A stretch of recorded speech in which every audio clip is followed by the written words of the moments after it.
नमस्कार दोस्तों, मैं आपका मित्र राजेश प्रजापत। और हम मनोविज्ञान की बात कर रहे थे साइकोलॉजी में। आज हम पढ़ने वाले हैं विकासात्मक सिद्धांत।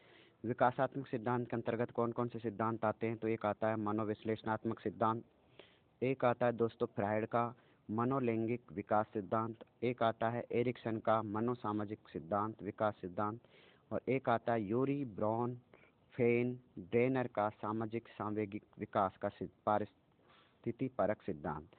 एक आता है कोलबर्ग का नैतिक विकास सिद्धांत, और एक आता है जीन प्याजे का संज्ञानात्मक विकास सिद्धांत। आज इसमें हम सबसे महत्वपूर्ण जो सिद्धांत पढ़ने वाले हैं दोस्तों, उसका नाम है विश्लेषणात्मक सिद्धांत। मनोविश्लेषणात्मक सिद्धांत क्या है, चलो देखते हैं।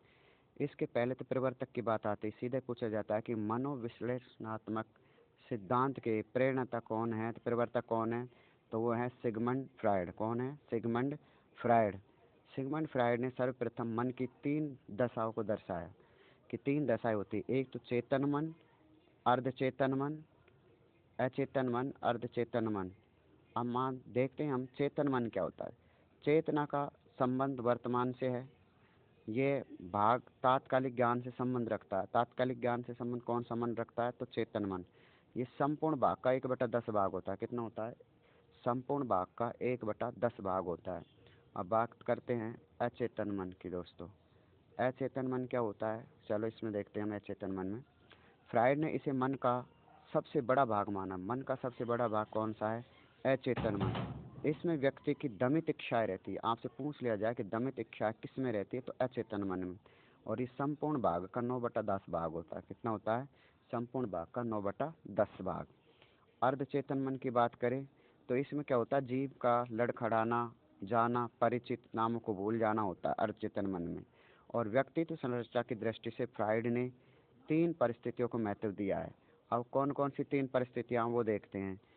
इद, अहम, परमहम। इदम, अहम, परमहम। यानी ईड, ईगो, सुपर ईगो। इदम, अहम, परमहम, इन तीनों को बताया है। चले दोस्तों बात करते हैं इदम क्या है।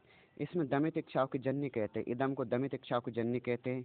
इसे उचित अनुचित का ज्ञान नहीं रहता है। इदम वाले को उचित अनुचित का ज्ञान नहीं रहता है। ये आनंद का सिद्धांत मानते हैं। इसको आनंद सिद्धांत मानते हैं। किसको? इदम को। इसमें उचित अनुचित का ज्ञान नहीं रहता। दमित इच्छाओं की जननी कही जाती है। अहम क्या है? इसे वास्तविक सिद्धांत कहते हैं। अहम को वास्तविक सिद्धांत कहते हैं। ये हमारे व्यवहार पर नियंत्रण रखता है। ये हमारी इच्छाओं तथा वास्तविकताओं का बीच संतुलन बनाए रखती है। हमारी इच्छा और वास्तविकता के बीच संतुलन कौन बनाए रखता है? अहम, जिसको बोलते हैं ईगो। वहीं हम बात करते हैं परम अहम, यानी जिसको बोलते हैं सुपर ईगो। इसका विकास सबसे देर में होता है। इसे आदर्शवादी या नैतिक सिद्धांत कहते हैं। इसमें आदर्शवादी नैतिक सिद्धांत कहलाता है परम अहम। इसी से व्यक्ति के अंदर पछतावे की भावना आती है। और देखते हैं दोस्तों फ्रायड के सिद्धांत के कुछ अन्य प्रत्यय। लिबिडो, शैशव कामुकता, स्मोह, मोह, मूल प्रवृत्तियाँ। अब लिबिडो क्या है? फ्रायड काम शक्ति को लिबिडो कहता है। व्यक्ति के सभी कार्य जिनमें उसे सुख मिलता है वो लिबिडो है, और लिबिडो काम शक्ति को कहते हैं। शैशव कामुकता, फ्रायड के अनुसार बच्चों में भी काम वासना पाई जाती है। यह काम वासना किशोरावस्था की काम वासना से भिन्न है। स्वयं बच्चों द्वारा अपने आप से प्रेम करना स्वयं मोह कहलाता है।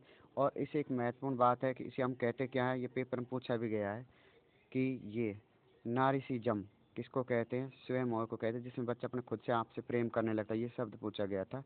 इसकी जगह स्वयं मोह की जगह उसने दिया था नार्सिज्म। किसको कहते हैं? तो स्वयं मोह को, जिसमें बच्चा अपना खुद प्रेम करने लगता है। मूल प्रवृत्तियाँ, फ्रायड के अनुसार व्यक्ति में 2 प्रकार की मूल प्रवृत्तियाँ पाई जाती है, जीवन मूल्य प्रवृत्ति और मृत्यु प्रवृत्तियाँ।